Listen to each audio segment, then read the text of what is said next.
Sebab COVID start akhir PKP 2019. Bulan Mac dah tak boleh. Area 2019 ya? 2019 dia dah ada berita-berita Ada tentang berita-berita COVID, macam tu. tapi orang dah sakit-sakit awal 2020. Bulan Mac 2020 tu dah start PKP 18 Mac. I tahu that. Ya betul. So COVID memang masuk 2019, tapi 2020 tu lah everything macam went downhill sebab betul, yes. First banyak company yang tarik handbrake sebab diorang pun tak ada, contoh kalau restoran sebab masa tu kita almost get a project worth 400,000 from restaurants. From a restaurant. Combine lah, bukan satu restoran Satu restoran. Boleh I tahu tak which company that is? Ke tak boleh? Tak apa kot. Okay, kalau nak tanya dia jenis, is it fast food, established fast food, ataupun is it gerai ke? High end western. High end western. Okay. Faham? Bukan western biasa. Dia high end punya western. Daripada situ bila COVID terpaksa cancel. Ya betul. So what happened was bila sebab masa tu shooting pun tak dibenarkan, banyak kedai kena tutup. So macam-macam lah masa tu.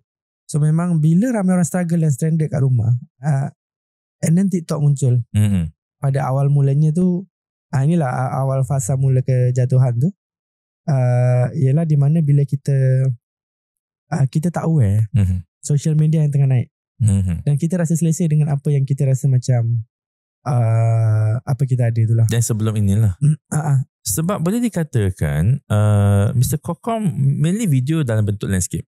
Ya betul. And mainly sketch yang beberapa minit panjang. Betul. Waktu tu TikTok dia belum benarkan lagi video landscape macam sekarang. Ya betul. So adakah itu salah satu faktor kenapa Kokom lambat sikit nak masuk TikTok? Saya lambat masuk TikTok bukan sebab saya punya format video, tapi lebih kepada macam ni. Konten saya banyaknya berlandaskan Islamik. Maksudnya macam, yalah, contoh aurat. Even konten sendiri tu kalau macam ke arah yang tak bawa manfaat sangat pun kadang kita tak buat. And then konten yang macam, kita banyak kerisauan lah bila buat konten tu. Sebab kita fikir macam kita tak boleh buat konten yang kita mengajarkan orang yang benda yang tak bermanfaat, ataupun even konten tu sendiri salah. Sebab kita percaya satu view tu kita anggap satu dosa lah. Which is that's what I believe. Itu tak masuk kalau orang share lagi. Okay, sebab kita percaya satu konten tu kita anggap satu dosa yang akan dituliskan untuk kami. Jadi macam kita agak berhati-hati, dan bila TikTok masuk, dia masuk dengan cara yang agak macam memang totally berlawanan dengan prinsip dan juga konten-konten yang biasa kita buat lah. Which is perempuan menari-nari, lelaki pun menari-nari macam perempuan. So benda-benda macam tu bila kita ada macam tu, kita macam tak apalah TikTok ni kan. Macam konten macam ni mungkin kita tak nampak pun dia akan pergi masa tu. Pada waktu tu lah. Ya. Sebab kita masih nampak kita punya konten kat Facebook pergi, kat YouTube pergi masa tu kan. Cumanya kat situ lah antara kesilapan yang besar yang mungkin kita boleh buat sebagai, tak kisahlah usahawan, content creator, bila kita tak try adapt dengan apa yang berlaku kepada zaman sekarang punya perubahan lah. Maksudnya macam teknologi terbaru apa, media sosial terbaru apa, trend terbaru apa, itu semua kita kena ambil tahu.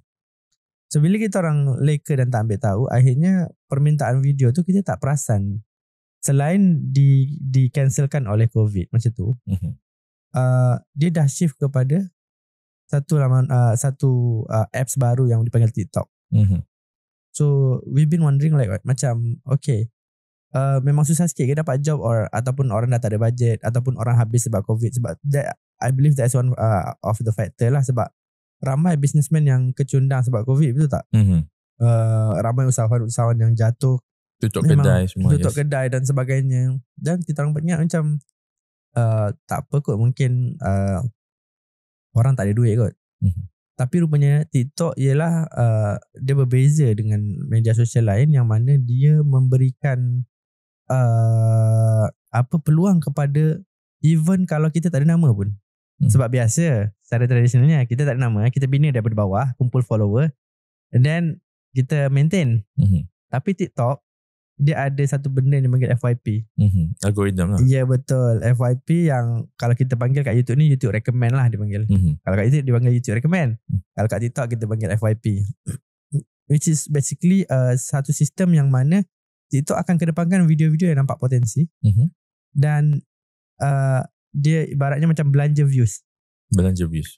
Jadi untuk akaun-akaun yang baru dibuat, kecil-kecil pun, Even yang kecil, even daripada 0 follower pun, Baru semalam buat. abang semalam buat, tiba-tiba apa pasal 100,000 tontonan. Benda tu was not possible. Ada satu yang I perasan, dia baru lagi, dia Awi Heran. Oh, okay, saya tak check lagi. Awi Heran tu, dia video dia educational Educational. and at the same time dia kelakar. So dia faham. pakai satu aktor yang sama, 2 atau 3 karakter tapi satu aktor yang sama. So satu tu profesor, satu tu dia ni bingung sikit lah tapi selalu tanya. Awi heran lah, kenapa pokok warna hijau? Lepas tu nanti profesor tu terpaksa jawab. Profesor ni tak suka nak menjawab tapi dia terpaksa jawab. Tapi betul lah macam Kokon cakap, dia baru buat Kokon tu 2-3 bulan lalu. Rasanya yang bantu dia anak dia, rasanya lah. Tapi rasanya anak dia pun berpengalaman dalam TikTok, maybe pernah kerja dekat marketing agency mana-mana. Dia buatkan konten tu. Ayah dia yang merupakan I think profesor dekat universiti untuk kembangkan ilmu dia kepada masyarakat. Itulah TikTok sekarang. Ya, betul. So TikTok ni akhirnya dia memberi peluang kepada everyone. Kalau Asia dulu kita ada everyone can fly. Nah, TikTok ni baratnya everyone can be a content creator. Betul. So akhirnya antara bisnes-bisnes yang tumbang ni yang nak start balik dan tak ada duit, janganlah tak ada duit dan nak hire untuk sebab kita orang dulu kalau sekali buat video contoh macam boleh range from 20 ke 60 ribu satu video. Itu revenue atau cost? Revenue. Itu revenue satu video. Revenue dia? Satu video range 20 ke 50 atau 60 macam tu lah. So itu juga kenapa last time 40 and then kita nak try pergi ke 60 tu dengan cara tingkatkan kualiti tu yang kita beli kamera A7S3 masa tu. Okay. Berapa beli satu? Saya beli dua untuk multi angle lah. Dia bukan kalau lebih kepada multi angle sangat. Biasanya lebih kepada safety lah. Kita jarang merakam multi angle. I see. Kecuali last time kita buat just untuk Astro tu lah. So lepas tu 40,000 sampai 60,000 ringgit per video. Typically maknanya setiap video yang Kokon buat mesti ada sponsor ke ataupun ada video yang tidak bersponsor? Kita buat video kalau ada sponsor. Kalau tak ada sponsor tak ada? Tak buat. So, itu pun antara mistake kita juga. Mistake kita di mana kita tak dia menjadikan kita tak konsisten. Itu yang kadang ada video, kadang tak ada video, kadang 2 bulan baru ada satu video. Sebab contoh macam kadang deal dengan klien, kita deal hari ni, kadang 2 bulan lagi baru siap sebab betul. Bimbang-bimbang lah. Meeting to meeting, kan tak? Betul. Lepas tu adjustment, shooting dan sebagainya. So itu yang video lambat keluar. So bila TikTok dia lain pula, dia buat cara yang lebih simple dan lebih laju. Dan somehow dia orang boleh offer pada kadar yang tak masuk akal. Itu pun tak masuk akal tu maksudnya. Contoh macam satu video boleh pergi 300. Itu yang kita pernah dapat. Boleh tak kita minta review pusat rawatan ni? Dia kata okay, berapa bajet? Sebab kalau review dulu, masa kita buat dengan production tu, saya ambil 15,000 tak jelas saya dulu. Untuk review, okay. So saya masa tu buatkan review tu untuk Pak Mak Western masa tu. Tapi rate YouTuber lain masa tu dalam 7,000, 10,000, 5,000. So apa yang berlaku bila berubah macam tu, company jadi ada banyak option. Dia ada YouTube. Why do I have to pay 30,000 when I can pay 300 times like 100, 3 times 100. Kan dia boleh jadi okay lah. Katalah tak semua orang 300. At least dia ada berpuluh-puluh influencer. Betul. Instead of dia dapat satu je. Which is itu even cara saya buat campaign sekarang pun macam tu lah. So akhirnya dia boleh dia boleh bagi satu amount duit ni yang tadinya cukup untuk satu video jadi kepada ramai-ramai punya influencer.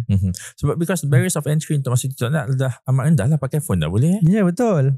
So, sebab dulu even maksudnya kalau tak ada kamera tak boleh jadi YouTuber, faham tak? So dulu phone pun tak. Sebab kita believe macam tu lah, and kamera pun masa tu taklah lawa sangat. Jadi walaupun ada YouTuber yang start pakai phone, tapi kita boleh nampak lah bila orang pakai phone memang barely watchable lah. Macam tu kan dia punya konten. Tapi sekarang ni even iPhone biasa, Samsung biasa pun dah boleh. Ya, betul. Bezanya dulu kalau kita nak buat satu production, mungkin kalau kita tak ada 10 ke 15,000 tak boleh nak buat lah. Sekarang dengan iPhone yang kita ada, katalah kita beli second 2,000, 3,000 kan, kita dah boleh start our own production. Contoh, and then ada mic yang terbaru apa semua. Even saya pun daripada mic yang 2,000 lebih ke apa semua tu, saya pindah kepada mic yang harga dia 400 je. 400 je? Saya pakai Holyland Light M2. Holyland, ada Armgrass kan ni, ada ya macam macam-macam, dan kualiti dia wow, saya cakap macam mana nak dapat kualiti audio macam di zaman dulu. Zaman dulu Ya betul. So akhirnya apa berlaku ialah bila kita banyak affordable way to make a content, we get the hit tu lah. Maksudnya macam kita terima tamparan tu lah. Ini rasa waktu COVID ataupun selepas COVID? Ini during COVID tu tak rasa sangat, mungkin awal-awal kan. I think the paling impact, paling terasa selepas COVID. Selepas COVID. So sebab during COVID dia makan kita punya reserve. So nak tanya waktu COVID ni, so tak ada job, team ada lagi, macam mana kau handle? Dan ini adalah kelemahan saya jugalah. Saya ni bersifat kasihan kat orang. Kasihan, okay. So benda yang kita tak boleh buat.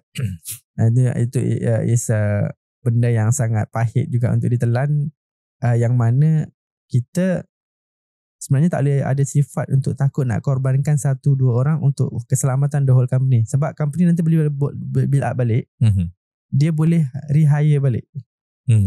Tapi kalau kita kesian dekat orang tu, and then kita tak apalah, nanti dia macam mana nak cari kerja, nanti dia macam mana, dia pun nak kena bayar kereta, bil apa semua, akhirnya benda tu boleh collapsekan company.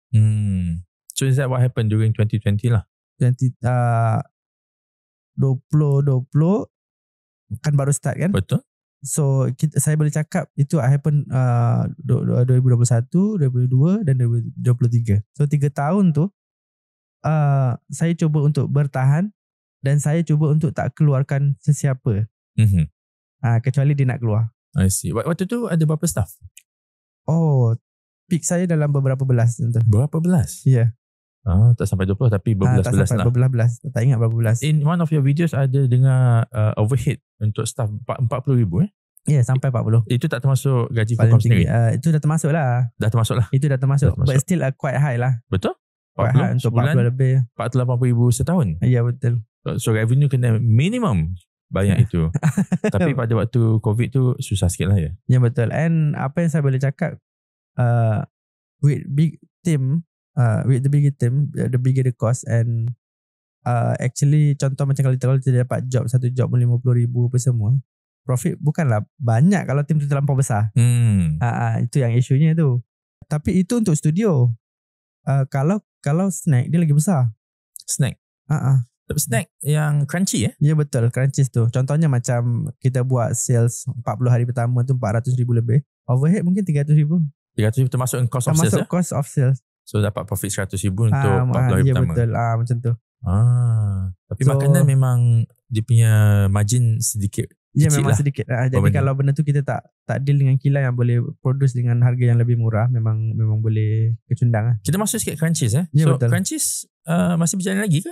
Tak ada. Dah tak ada kan? Sebab kita banyak isu dengan kilang. Isu dengan kilang. Isu apa tu selalunya? Okay, isu persaingan lah. Persaingan dengan siapa? Persaingan dengan kilang tu sendiri. Contoh kilang tu ada buat produk untuk orang lain. Orang lain. Okay. Sama ada kita tak dapat stok, ataupun produk yang sama, produk yang dibuat tu produk yang sama dengan kita. Maknanya dia OEM lah, kopi ori. Tapi tukar brand. Ya, tukar brand. So benda tu agak masalah sikit. So masalahnya bila hak tengah high demand, produk tak ada. Bila produk dah ada, demand dah tak ada. Demand dah. Demand kan tak ada lah. Tapi masa tu yang menyebabkan demand almost tak ada sebab orang pilih beli beras masa tu. Waktu COVID tu. Berbanding beli snack. It was a really hard time for almost everyone. So itu yang akhirnya kita decide, okay, we have to close the snack lah. I see. Sebab masa tu kita punya distribution pun tak proper lah. Macam mana you distribute lah? Distribute kita through agent. Masa tu mana ada TikTok ataupun Shopee lagi. Maksudnya kalau ada pun tak popular lah. Bukanlah satu platform yang kita boleh jual. Macam contoh Sami Sadli jual dia punya blank dekat Shopee, ataupun Khairul Amin jual dia punya sambal dekat TikTok. Benda tu tak ada lagi masa tu. Mungkin kalau kita ada masa tu kita boleh jual lebih lagi lah kot. Tapi sebab benda tu zaman tu tak wujud, jadi kita banyak through agent. So berapa agent beli kita tolak. Macam tu. So isunya kat situ ialah bila kita buat macam tu, tak ada konsistensi dari segi stok, dan tak ada konsistensi juga dari segi demand. Sebab orang yang sama, dia kalau nak dapat dari agent, dia macam ni tak? Dia lebih mudah kita nak beli ubat gigi contoh sebab kita tahu dia almost ada dekat semua kedai. Dekat Speedmart ke? Betul. So kita akan dapat satu number yang konsisten. Berbanding kalau macam nak kena contact agent. Bayangkan nak ubat gigi nak kena contact agent. Tak beli so benda. dia akan beli benda lain yang lebih mudah lah. Kadang kalau dah terbeli benda lain, benda tu akan dia akan rasa macam dah tak ada duit nak beli ni. Bukan tak ada duit lah, jimat-jimat lah kan. So akhirnya sebab kita ada plan sebenarnya nak masuk ke petrol pump, tapi ya isunya masa tu sama jugalah persaingan lah. Kita punya persaingan masuk dulu. Yang persaingan tu isunya ialah dia guna resepi yang hampir sama. Dia pakai kilang sama ke? Kilang sama. Kilang sama. Entah nak saudara pengilang tak lah. Tak ada lah.